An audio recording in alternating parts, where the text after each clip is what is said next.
안녕하세요. 새해가 되면 누구나 한 번쯤은 막 불타오르잖아요. 올해는 진짜 달라져야지 하면서요. 그런데 참 신기하게도 그 뜨거웠던 마음이 1월 중순만 돼도 좀 미지근해지고 2월 되면 언제 그랬냐는 듯이 식어버리죠.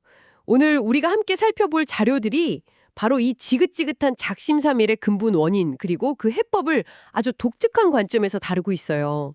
근면과 나태라는 익숙한 주제인데 접근법이 완전히 새롭더라고요. 맞아요. 보통 이런 문제를 얘기하면 의지력이 부족해서 그래. 동기부여가 약했어. 뭐 이렇게 진단하잖아요. 그런데 오늘 자료, 특히 에베소서 3장의 내용을 중심으로 한 분석은요. 문제의 원인을 우리 내부의 어떤 의지력 고갈, 이게 아니라 외부로부터 오는 에너지 공급이 끊겼기 때문이다. 이렇게 보더라고요. 단순히 뭐 정신력으로 버텨라. 이게 아니고요. 아예 에너지원을 바꾸라는 제안을 하는 거죠. 에너지원을 바꾼다. 와, 이건 마치 휘발유차를 전기차로 개조하라는 말처럼 들리는데요? 그거 아주 좋은 비유네요. 굉장히 근본적인 이야기 같아요. 왜 우리의 열정은 이토록 쉽게 방전되는지, 그리고 어떻게 하면 정말 지치지 않는 그런 영구적인 동력을 얻을 수 있을지, 오늘 그 비밀을 한번 제대로 파헤쳐 보죠. 네. 실제로 오늘 이야기의 핵심은 우리 스스로가 내연기관이 아니라 거대한 발전소에 연결될 수 있는 존재라는 걸 깨닫는 데 있거든요. 흥미롭네요. 그럼 가장 먼저 속사람이라는 단어가 눈에 띄어요. 자료에서 사도 바울이 성도들을 위해 기도할 때 가장 먼저 구한 것이 속사람을 능력으로 강건하게 해달라는 것이었다고 하는데요. 여기서 말하는 속사람이라는 게 정확히 뭘 의미하는 걸까요? 네, 그 속사람이라는 게 바로 우리의 내면, 그러니까 정신과 영혼을 의미합니다. 자료는 겉모습이 아무리 강해 보여도 이 속사람이 약하면 나태함의 유혹에 그냥 쉽게 무너진다고 지적하거든요. 근데 흥미로운 점은 이 강건함이 우리 스스로의 노력으로 만들어지는 게 아니라는 거예요. 아, 제 노력으로 되는 게 아니라고요? 네, 성령으로 말미암아 주어진다고 딱 명시를 해요. 우리가 흔히 겪는 번아웃, 즉 소진 상태 있잖아요. 그게 바로 내 힘으로만 무언가를 해내려 할 때 발생하죠. 이 자료는 그 해답을 외부의 에너지 공급원에서 찾고 있는 겁니다. 아, 나중에 하지 뭐. 이 정도면 됐어. 이런 생각이 드는 게 바로 속사람이 약해졌다는 신호다. 이 구절이 참 인상 깊네요. 결국 지속 가능한 열심의 첫 단추는 내 의지를 막 불태우는 게 아니라 내면을 채우는 것에서 시작된다는 거군요. 바로 그겁니다. 근데 여기서 이야기가 정말 흥미로워져요. 속사람을 강건하게 하는 그 힘이 그냥 막연한 에너지가 아니라 그리스도의 사랑에 깊이 뿌리내릴 때 나온다고 설명하거든요. 근면과 사랑. 솔직히 언뜻 보면 전혀 관련 없어 보이는데 이게 어떻게 연결되는 걸까요? 바로 그 지점이 오늘 분석의 핵심적인 관점 전환이라고 할 수 있어요. 자료에 따르면 근면은 단순히 일을 열심히 하는 행위가 아니에요. 그리스도의 사랑이 얼마나 넓고 길고 높고 깊은지 깨닫는 과정에서 자연스럽게 터져나오는 자발적 헌신이라는 거죠. 자발적 헌신이요? 네. 즉, 해야만 한다는 의무감이 아니라 하고 싶다는 사랑의 반응으로 바뀐다는 뜻입니다.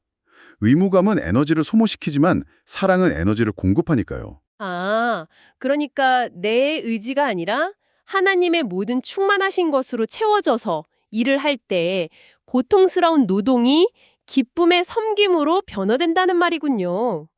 와, 동기 자체가 완전히 바뀌는 거네요. 맞습니다. 이 개념을 더 잘 이해하기 위해서 자료가 하나의 신학적인 틀을 제시하는데요. 네네. 바로 창조, 형성, 타락, 왜곡, 구속, 정화라는 3단계의 흐름이에요.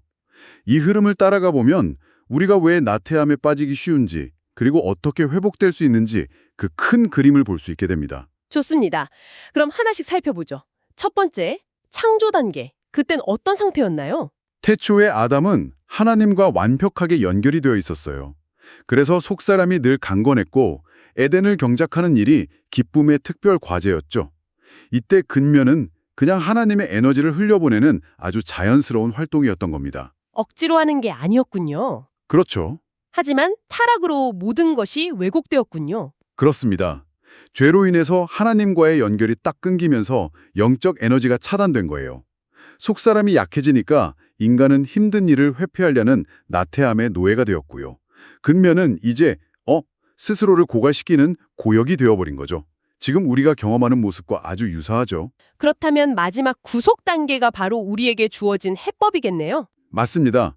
그리스도를 통해 우리 안에 오신 성령이 우리를 다시 그리스도의 사랑에 뿌리내리게 하는 거죠. 이로써 그리스도인의 근면은 내 힘으로 쥐어짜는 노력에서 하나님이 공급하시는 힘으로 감당하는 사랑의 반응으로 정화된다. 자료는 이렇게 설명합니다. 이게 오늘 분석의 가장 중요한 결론이라고 할 수 있겠네요. 자, 이제 이 모든 내용을 우리 일상으로 가져와 볼 시간입니다. 자료에서 몇 가지 구체적인 성찰 질문을 던지는데요. 이걸 한번 스스로에게 물어보시면 참 좋을 것 같아요. 첫 번째 질문입니다. 내가 맡은 일을 할 때 나의 근면은 성령으로 강건케 된 힘에서 나오는가? 아니면 사람들의 시선이나 의무감에서 억지로 짜내고 있는가? 이건 동기를 점검하라는 아주 중요한 질문이죠. 만약 후자라면 지치는 건 그냥 시간 문제일 겁니다. 그래서 자료가 해결책으로 두 번째 질문을 제시해요. 피곤하거나 나태해지고 싶을 때 잠시 멈추어 그리스도의 사랑의 깊이를 묵상하며 내면의 힘을 회복하는 시간을 갖는가? 사실 단순히 생각만 하는 게 아니라 구체적인 행동까지 제안하더라고요. 예를 들어서 점심시간 직후 나른해질 때나 퇴근 전 마지막 마무리를 할 때처럼 힘이 빠지는 특정 순간에 무릎 꿇고 성령의 강건함을 구해보라고요. 아주 실용적인 조언이네요. 네, 그게 중요해요. 추상적인 개념을 삶의 아주 구체적인 순간과 연결시키는 거죠. 커피나 에너지 드링크를 찾는 대신에 아주 잠깐 눈을 감고 이 일이 나를 소진시키는 고역이 아니라 하나님이 주시는 힘으로 감당하는 사랑의 표현이 되게 해주세요 라고 기도해 보는 겁니다. 일종의 영적인 리부팅 버튼을 누르는 것과 같아요. 아, 리부팅 버튼. 비유가 좋네요. 피곤하다는 신호가 올 때 그걸 단순히 육체적인 피로로만 보지 말고 내면의 에너지원과의 연결이 약해졌다는 신호로 받아들이라는 거군요. 바로 그거예요. 그렇게 되면 일이 단순히 돈을 벌거나 성과를 내는 행위를 넘어서서 내면의 힘을 공급받고 표현하는 영적인 훈련의 장이 될 수 있다는 거죠. 오늘 우리는 근면에 대한 새로운 관점을 정말 깊이 탐구해 봤습니다. 단순히 더 노력하고 의지력을 발휘하는 게 아니라 내면이 먼저 하나님의 능력과 사랑으로 채워져야 한다는 것. 그래서 고된 노동이 기쁨의 헌신으로 바뀔 수 있다는 메시지가 정말 깊은 울림을 주네요. 맞아요. 자료의 마지막 기도문에도 이런 구절이 있습니다. 제가 하는 모든 수고가 주님의 사랑을 세상에 드러내는 통로가 되게 하옵소서. 여기서 한 걸음간 더 나아가서 이런 질문을 던져보면 어떨까 싶어요. 어떤 질문이죠? 당신이 오늘 맡은 일을 완수하는 것을 넘어서 그 일을 대하는 당신의 태도와 방식 자체가 주변 사람들에게 어떤 영향을 미칠 수 있을까요? 만약 당신의 근면이 하나님이 공급하시는 사랑의 반응이라면 그 에너지가 당신의 일터를, 당신의 가정을 어떻게 변화시킬 수 있을지 한 번쯤 생각해 보시는 것도 좋겠습니다.